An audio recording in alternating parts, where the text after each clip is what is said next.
Welcome back to Couch Car Garage, everyone. I got a fun one for you today. We're going to be changing out the steering gearbox. An old pig back here. Old pig's a 2001 LB7 Duramax GMC Sierra 3500 crew cab long bed dually. And it has a leak. The seal right here is blown, and you can change the seals easy enough on them, but I'm pretty sure that's the original steering gearbox.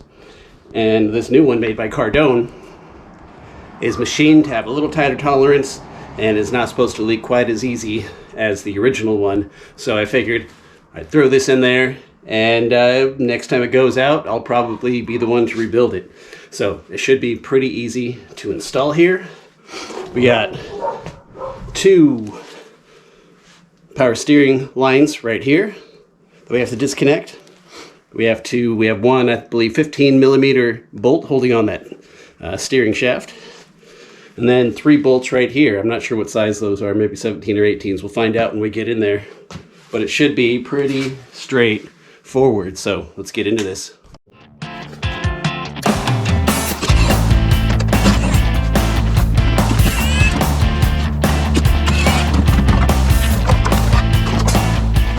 Alright, there's our power steering unit. As you can see, I have power steering fluid just flung all over the place. This unit's been leaking ever since I got it. So it's been probably about 4 years now, and the leak gets worse and worse and worse. As you can imagine, looks like it's leaking right there, where that Pitman arm connects to. So this will be good. One of the big reasons why you want to change this, aside from the obvious mess and constant drippage everywhere, is that if you have one of these older, either just a gasser or a Duramax vehicle, or really any of them now today, they all run off of a hydro boost, which is power steering boost assist. So that runs through your gearbox there and through your brakes. So if you're leaking power steering fluid, then you are losing some of that brake pressure. So this should restore full compression to both our power steering unit and to our brakes.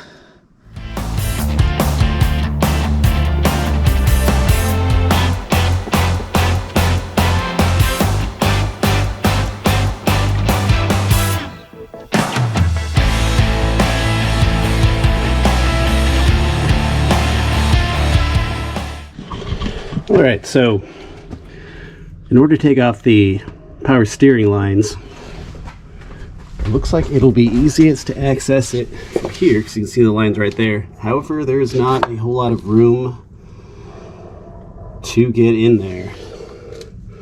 So the easiest thing for us to do, or the best thing that we can probably do to make it easy on ourselves, is to get rid of this intercooler pipe.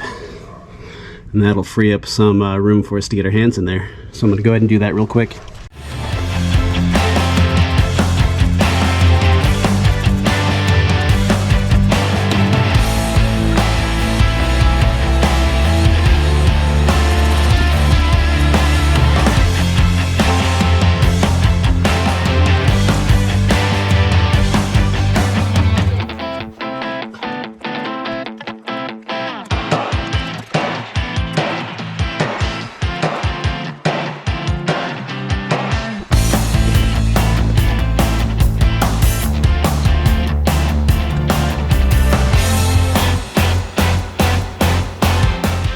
Okay, well, I got it out of the way enough to at least get my tool in there. This will be an 18 millimeter.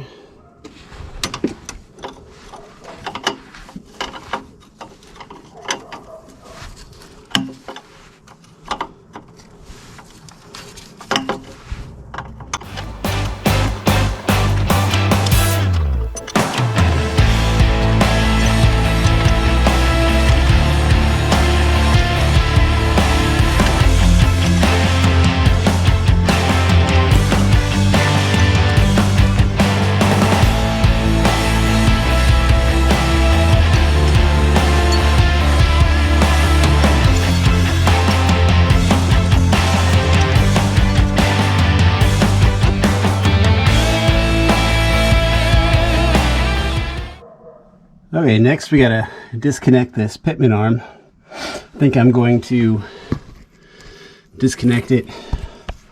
That steering linkage over there, because you really can't get a puller underneath this Pitman arm right here.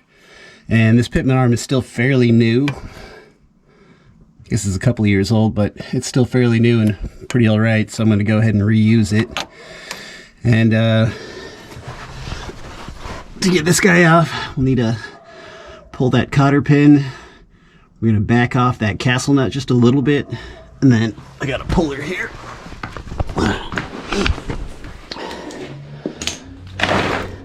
So these are the types of Pitman arm pullers you have, or that came with this set that I have.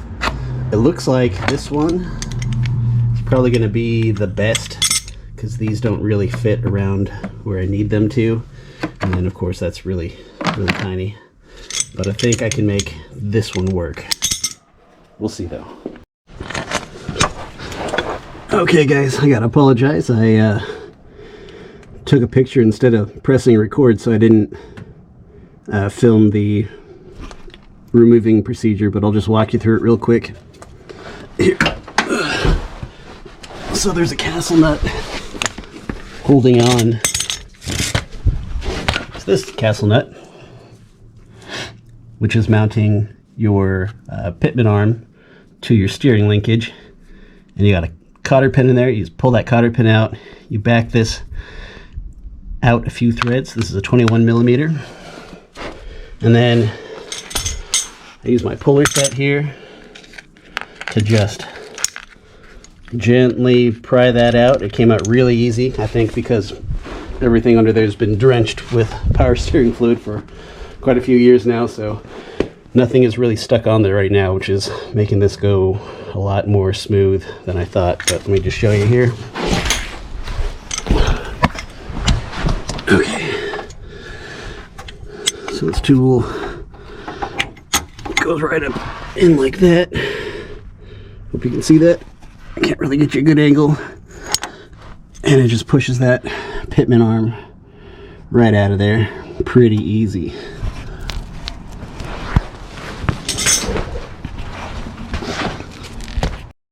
Almost forgot to remove the steering linkage here. So that's just a 15 mil. I'm going to try to just bust it loose real quick with the impact here. Yep.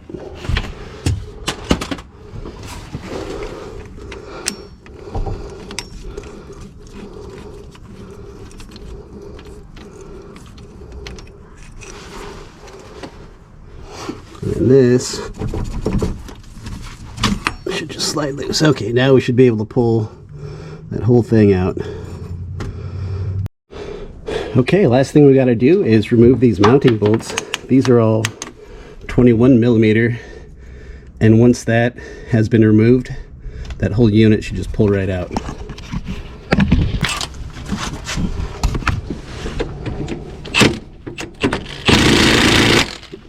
it on all the way mode.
Might want to throw your oil catch under there. It's going to drain a bit. But let's see what we got here. Oh yeah, let's get you some better light. Alright guys, here we are. You can see the old one right there next to the new one. Everything's in the same spot. Got the lines capped off here. Pitman arm's still good. Got to remove this guy, which I believe is a 11mm. So we'll go ahead and zip that off and reinstall these pieces onto the new guy. Yeah, you can see it's been leaking for quite a while. Let's get my flashlight on there. It's been leaking for quite a while. It's absolutely filthy, as is the undercarriage of my truck. But that's what happens with these old units. Okay, I'm going to go ahead and zip off that steering shaft there and zip off the Pitman arm, and we should be good to go.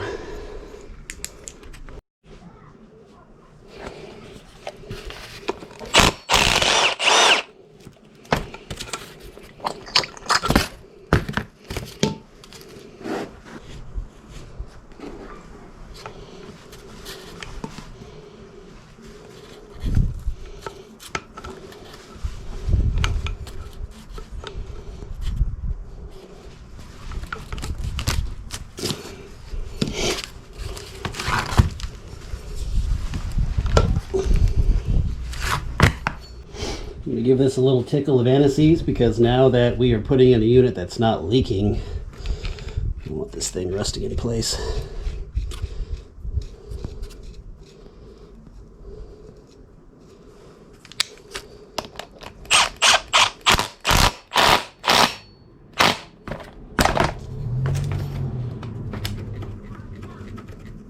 There we go.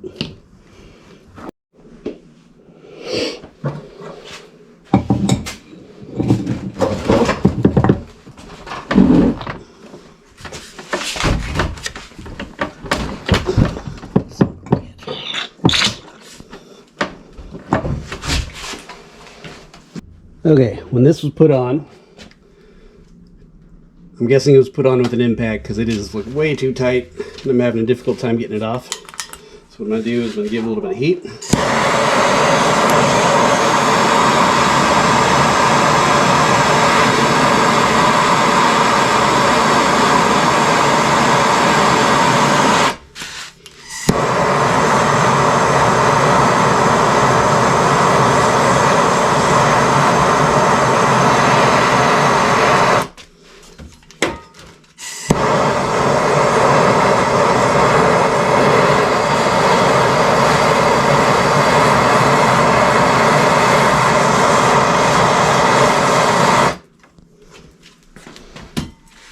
And we're going to try to get this puppy off. It's on there good.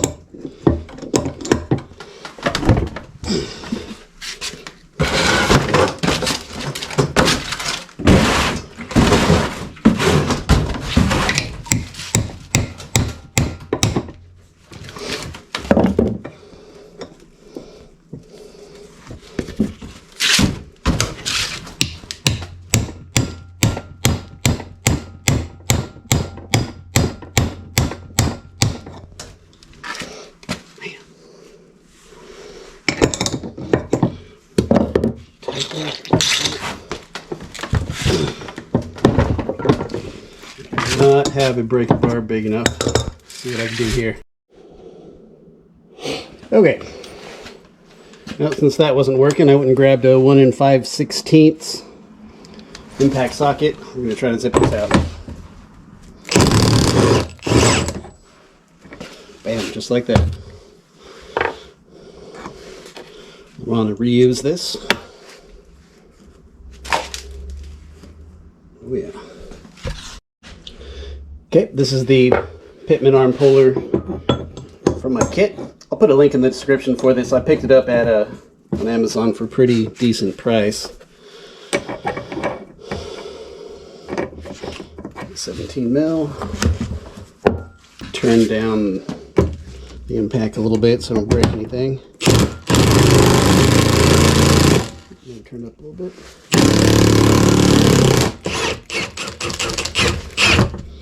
And there she is.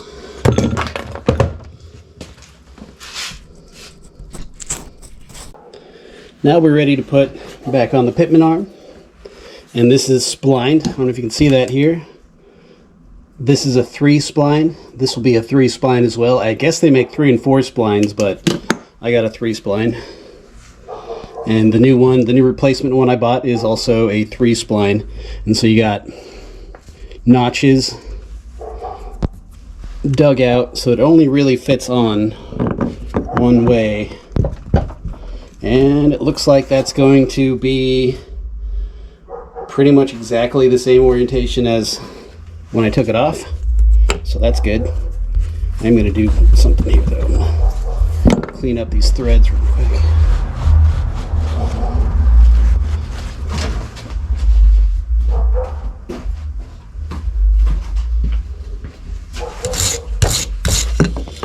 I'll get this grind out while we're here. I'll just hit it with a tickle. Vanices. I don't know if you're supposed to do that, but I'm going to do that. And okay, I'm going to throw a little bit of lube on there to help it sit in place.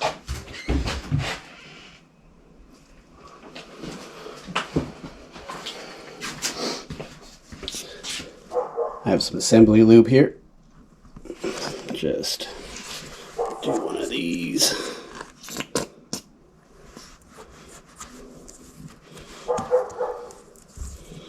There we go.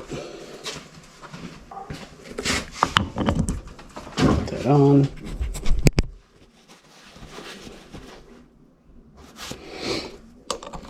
Washer. And that.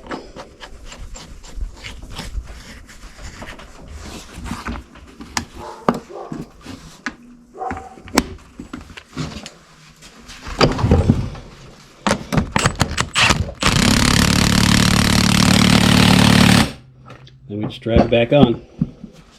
A little more. Okay. That ain't going nowhere.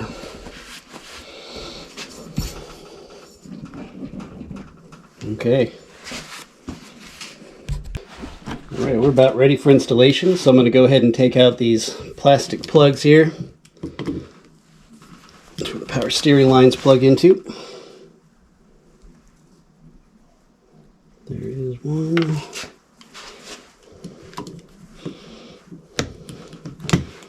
That was a little busted up.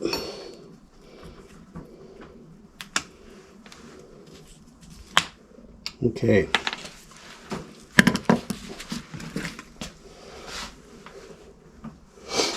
Now these do come with O-rings here. I believe that goes right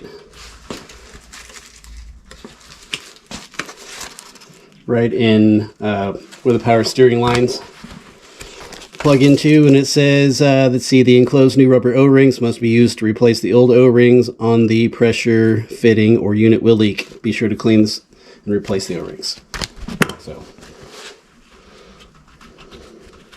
I'm going to go ahead and grease up my Pitman arm while it's out and easily accessible, and that should be good for a little bit.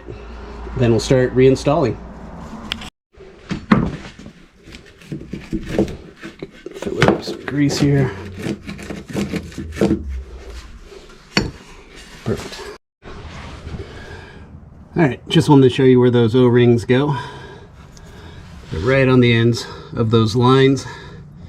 They're pretty tricky to get on, but it's doable. So go ahead and replace those, take the old ones off, put the new ones on, and we're going to go ahead and get this bad boy back in place here.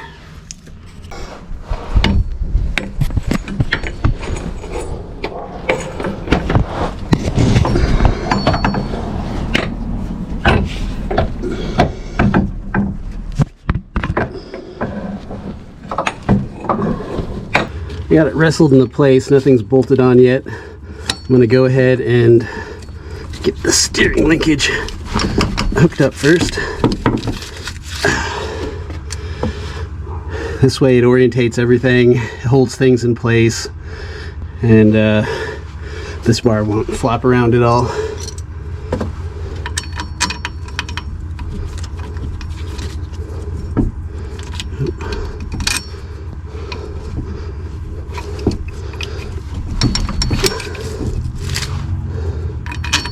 Yep.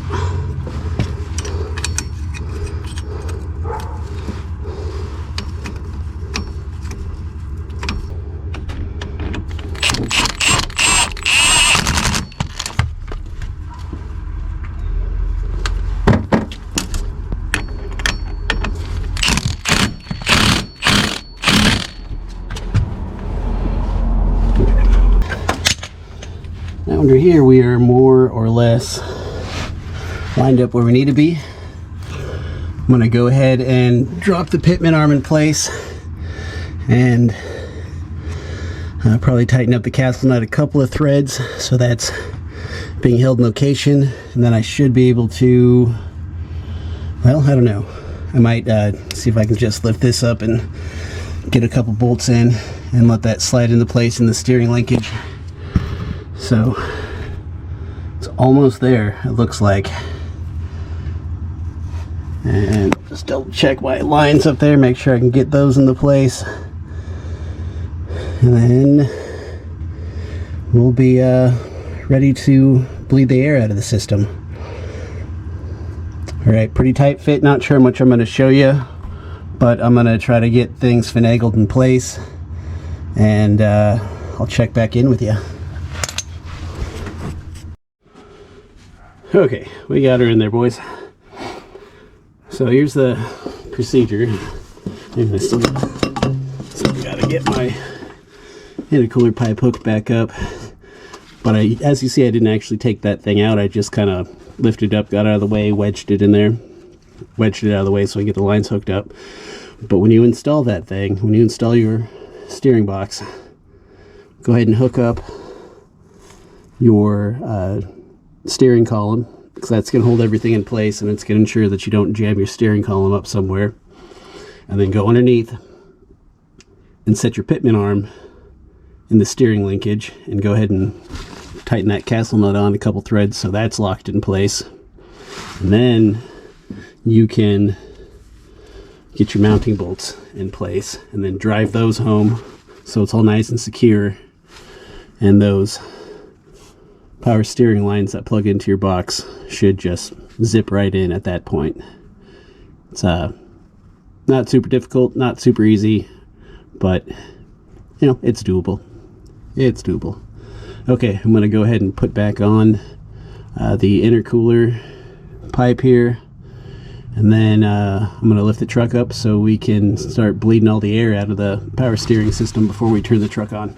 And it's important to bleed the air out before you turn the truck on, because you don't want to burn your pump up, get air caught in there, and then you have a pump moving without full lubrication, so it'll burn up pretty quick. Okay.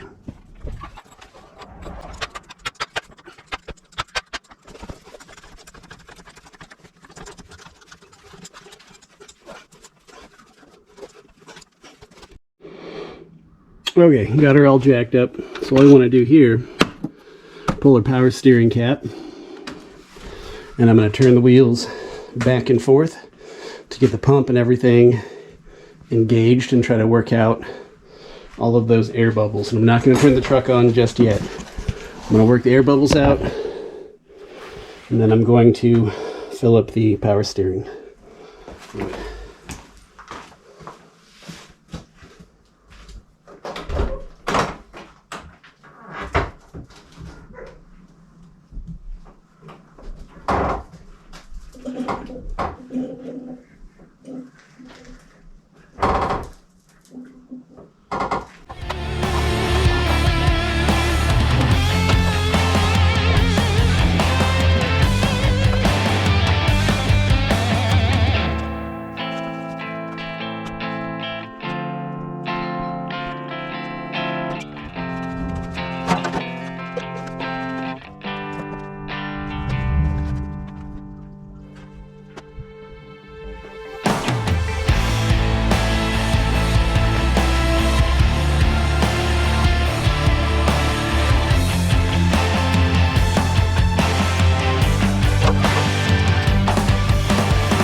running, it actually sucked down quite a bit of fluid. So I'm gonna go ahead and fill it up some more.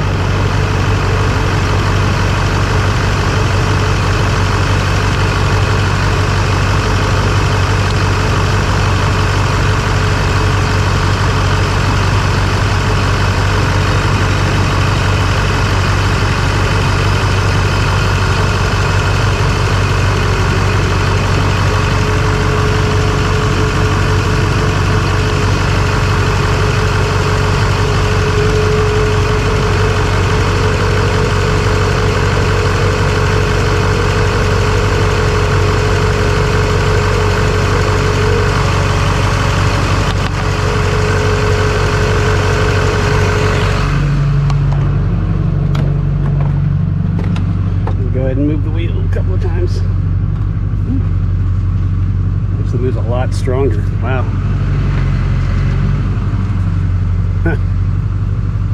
That is a ton stronger.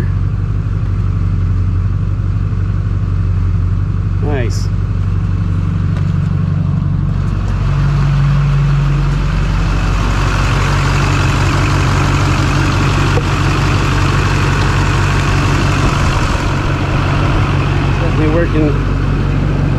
Working through there.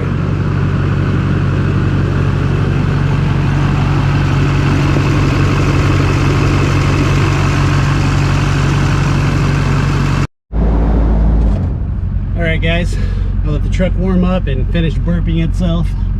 Looks like all the air is out. I'm gonna go take it around the block. I'm gonna bring my power steering fluid in case it sucks down some more. But just sitting here in the driveway, holy crap, the steering feels really strong and like light. I'm used to it, used to having a lot of play in here, and used to a little bit more resistance, so kind of interesting. We'll see. It definitely did something. That old power or old gear steering gearbox was pretty well shot.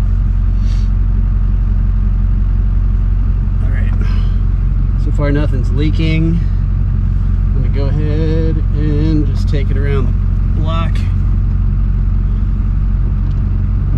Get used to the new steering. What I'm gonna do next is I got a Bilstein steering stabilizer. I'm gonna put that on.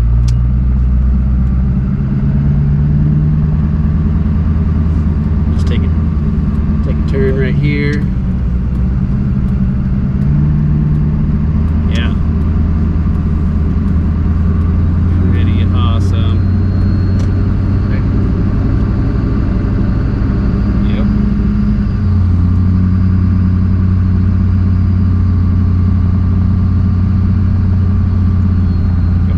Camera on. I don't see a stream of fluid behind us. That's good.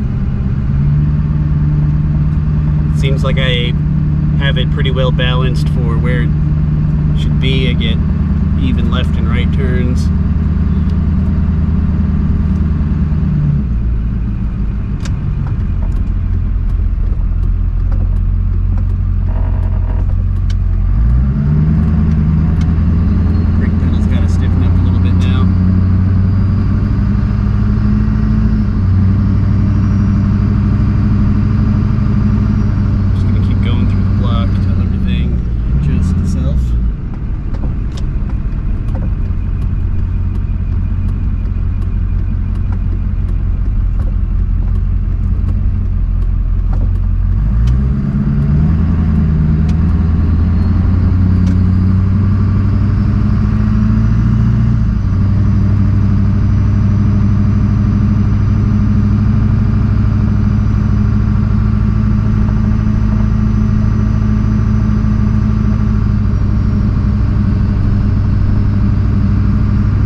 Something's leaking and blown up.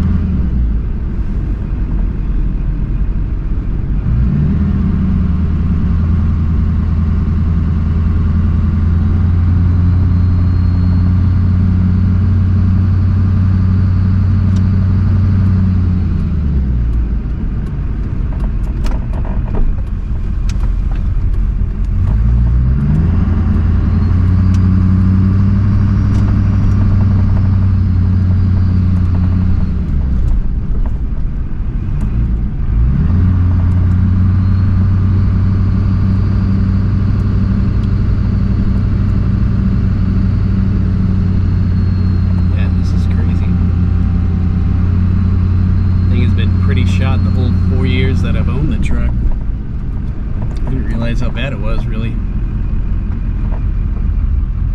Thought, you know, a little bit of leaking, that's fine. Keep running it.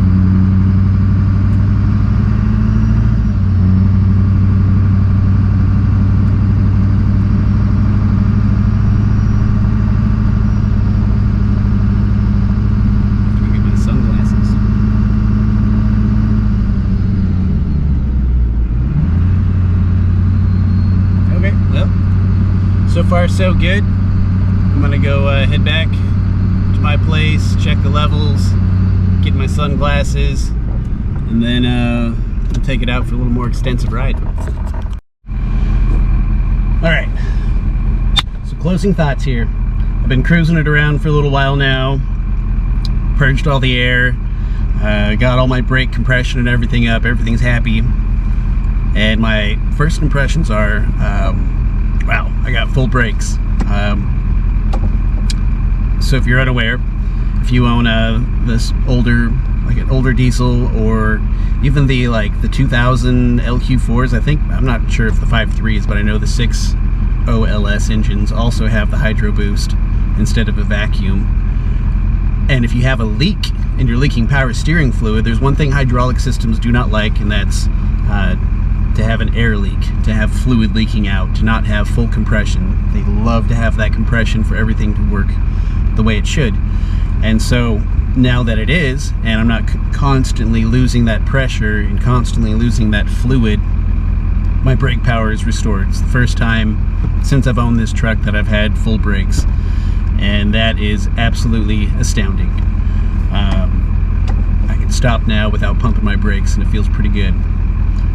My power steering pump is quiet now. It's not whining at me, you know, like they have that wah sound.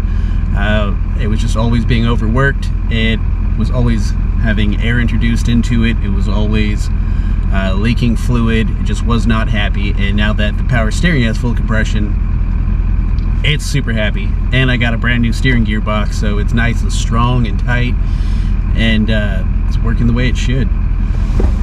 So I can actually turn. And I can stop, and the truck sounds happy, the engine sounds happy, nothing sounds like it's being overworked right now, and that's incredible. That is incredible. It's nice. Also, because I'm not flinging fluid all over the place, my serpentine belt isn't getting all wet and squeaking all the time, which was, you know, pretty annoying on top of everything else. So now the engine's running quiet, smooth, everything's happy. I think it was well worth the effort. I'm glad I finally did it, and I'm sure the ferry will be pretty happy when I throw this thing on the ferry and it's not leaking power steering fluid all over the place. That was always kind of embarrassing, and I'd have to throw a rag down and use some preventative measures and clean it up before I left, and it was just, you know, kind of a pain in the ass when everyone's trying to rush and get things going. Also, it's going to help out a lot when I'm doing some overlanding this summer. I'm going to have full brakes for the first time, so it was always really creepy going down really steep grades on washed out roads, and, you know, the brakes were barely even there, even though I have new pads, rotors, calipers, new hard brake lines, new ABS pump. ABS system works perfect now. I got a new hydro boost and a new master cylinder. With that steering gearbox leaking power steering fluid, it always compromised my brakes just enough to be noticeable, and I'd always have to pump my brakes, or it'd take a little bit before the compression would build up in it. You'd usually have to drive it for a little while, but now it's great. The steering feels a lot stronger. It's a lot easier to turn back and forth, and I didn't even really realize that was that I was struggling so much. Not really struggling, it was a little more stiff than it is now, which is okay with me, but now it turns super easy. I'm really pumped to put on the new Bilstein steering stabilizer next and just see how much that tightens everything up, because the front end's been pretty much, you know, rebuilt here in the past few years. I didn't do my ball joints yet, so I guess I can't say that. Ball joints are fine, but I have new ball joints I gotta put in. I don't want to do that before I take off, do some overlanding this summer. If there's one thing I don't want to do is blow up a ball joint while I'm in the middle of nowhere. Might as well do it now while I got the tools and I got the time, and why the heck not, right? So stay tuned for that video, because we're going to be doing ball joints here pretty soon as well. Okay guys, that's it. I hope it was helpful. Hope you found it entertaining. I hope I got all the right angles and I told you everything you needed to know to do this. Difficulty wise, I'd rate it, you know, probably medium. It's not super difficult. There is a lot of tight spaces to get into, and that's kind of a pain in the ass, and that unit is pretty heavy, so you know, if you just gotta muscle up, guys. Just go lift some weights, eat some steak, and get her done. Yeah, that's all I can really say about that. But it's not like so difficult that, you know, don't be afraid to do it. What I'm saying, I think if you got some normal tools and some know-how, you watch this video, I think you can figure it out and you can do it for yourself. Take your time, don't get flustered, and utilize those tips that I gave you for reinstallation and uninstallation, because it worked. Get that intake pipe or intercooler pipe out of the way. You don't necessarily have to remove it completely. You know, it might free up even more space. Removing that tire might even free up some more space, but you don't have to do that to get her done. I just unbolted it, and then I just kind of wedged, I think I wedged my impact out of the way, or in between the pipe and the frame, just to hold it up so I can get my tool in there. It's a pretty tight fit, but it's a number 18 wrench. If you got one that's, I forgot what they're called, but it's made for like fuel lines and brake lines and stuff, so it doesn't strip them out. Get one of those. Because if yours hasn't been leaking like mine, then you might have some rusty lines, and it might fight you a little bit. Or whoever put it on last might have over torqued it, who knows. But mine, every bolt is covered in power steering fluid and has been for years, so it actually was not too bad to loosen everything up and unbolt the whole kit and caboodle. That was the same thing with the exhaust manifold too. All the bolts were covered in power steering fluid and they all came right out. It was pretty nice. That doesn't happen too frequently. It didn't happen on the other side. I busted a bolt on the other side. But anyways, guys, it's been a long time coming. I'm pretty happy. That Cardone unit's pretty good. I like Cardone products. So far they've been good. I think I have a Cardone front drive shaft on my other Chevy. I got a Cardone Hydro Boost on here, and now I got a steering gearbox as well, and none of them have failed to this point, and they all seem to work like they should. Oh, and I got Cardone half shafts as well on the front. Yeah, they're all great. I've been running that for a couple of years now, so you know, don't be afraid to get Cardone. They're good. I'm going to put links to all of this stuff in the description, so be sure to check out those links. Go ahead and click on them, look at it, check it out for yourself. It's really not that expensive. Can't remember how much it is, and when you watch this, you know, you could be watching this the day that I release the video. You could be watching it, you know, 5 years from now, and the price may be up or down depending on, you know, when you watch it, so who knows. But anyways, guys, I'm hungry, I'm dirty, I'm gonna get back, cook some food, get cleaned up, and I'm super happy. So thanks for sticking around this long. I'll see you on the next one.